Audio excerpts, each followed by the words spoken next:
የ206ኛ ኮር ከሌሊቱ 7:45 በደብረ ማርቆስ ከተማ በፈጸመው የቦምብ ጥቃት 8 የጠላት ሰራዊት ተገድለዋል።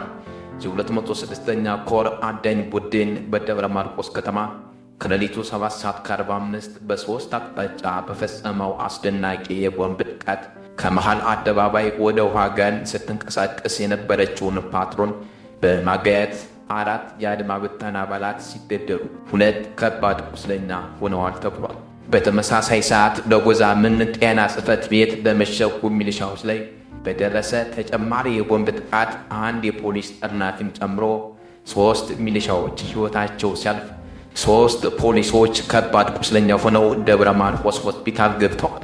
ሶስተኛው ጥቃት በመርማሪ ፖሊሱ ታረቀኝ ስንሻው ቤት ላይ ያነጣጠረ ሲሆን ንጹሐንን እያደነ ሲያሰቃይ የነበረው ታረቀኝ ስንሻው በደረሰበት የቦምብ ጥቃት ከባድ ቁስለኛ ሆኗል።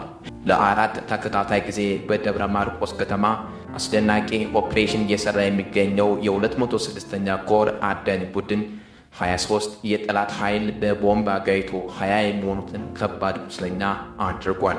በዛሬው ከባድ ጥቃት የተደናገጠው የአረመኔው ሰራዊት የከተማዋን ሕዝብ በገፍ እያፈሰ ማጎሪያ እየወረወረ ሲሆን ደብረ ማርቆስ ከተማ በታላቅ ጭንቅ ውስጥ ትገኛለችም ተብሏል።